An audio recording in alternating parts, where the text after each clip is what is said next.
सभी को नमस्कार। हमारे central government employee weekly magazine episode number 64 में आप सभी का स्वागत है।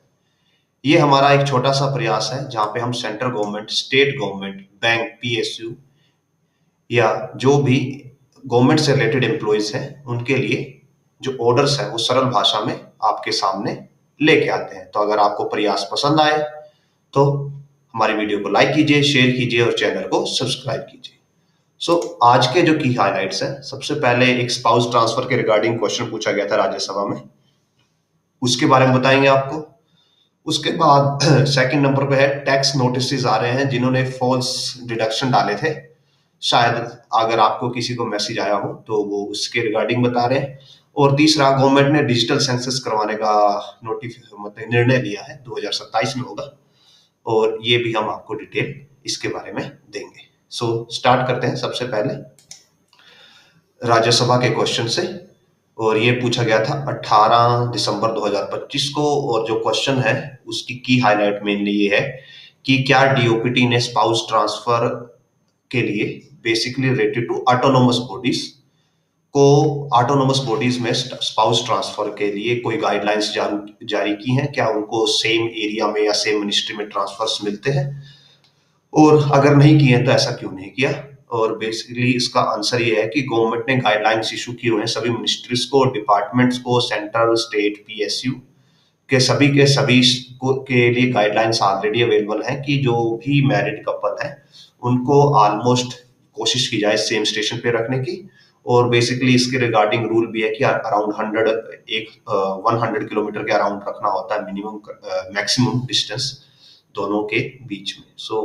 और इसके अलावा लिस्ट के रिगार्डिंग कोई आंसर नहीं दिया गया कि ऐसी कोई लिस्ट मेंटेन नहीं है कि कितने ट्रांसफर किए गए स्पाउस केसेस पे, वो सब ऑफिसेस अपनी अलग से लिस्ट मेंटेन करते हैं। So that was the first one.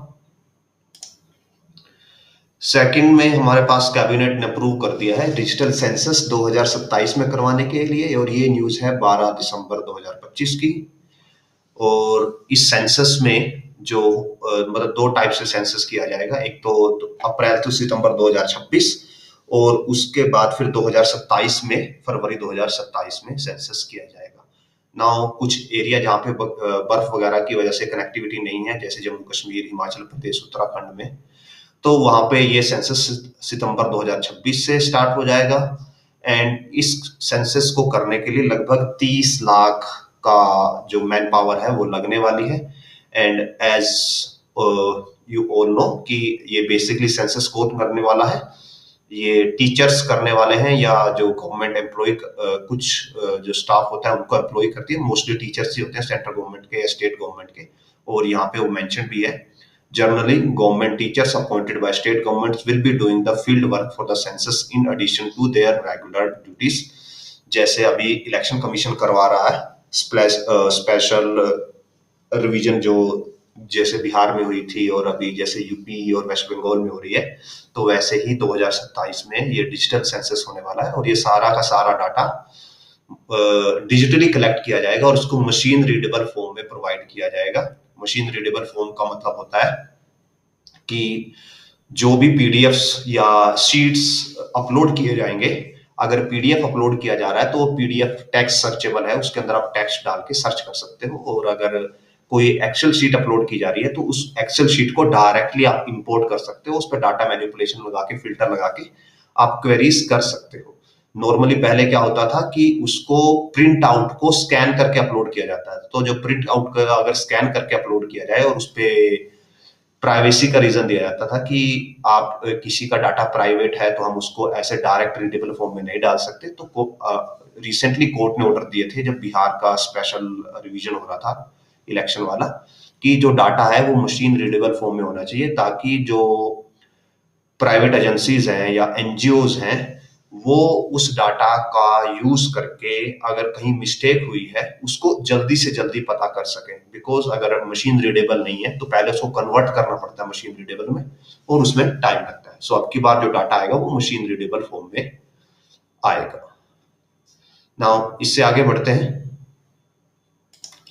Next news ministry of finance की तरफ से है, जहां पे सीबीटी ने क्या किया है, जिन टैक्स पेयर्स ने फॉल्स क्लेम्स डाले हुए हैं अपनी प्रीवियस आईटीआर्स में, उनको मैसेजिंग करना स्टार्ट कर दिया है। और जो आपके सामने न्यूज है, central board for direct taxes, इसने क्या किया है, मशीन एल्गोरिथम का यूज किया है और ये पता किया है कि कुछ लोगों ने या बहुत से लोगों ने कि बोगस क्लेम डाले हुए हैं किनके नाम पे, रजिस्टर्ड अनरिकॉग्नाइज्ड पॉलिटिकल पार्टी के नाम पे या चैरिटेबल ट्रस्ट के नाम पे, सो दैट जो उनका टैक्स का अमाउंट है वो टैक्स का अमाउंट कम हो जाए। ये तो इनको बोगस क्लेम बोला गया है। और इसके रिगार्डिंग क्या है, सबको एसएमएस किए जा रहे हैं 12 दिसंबर 2025 से।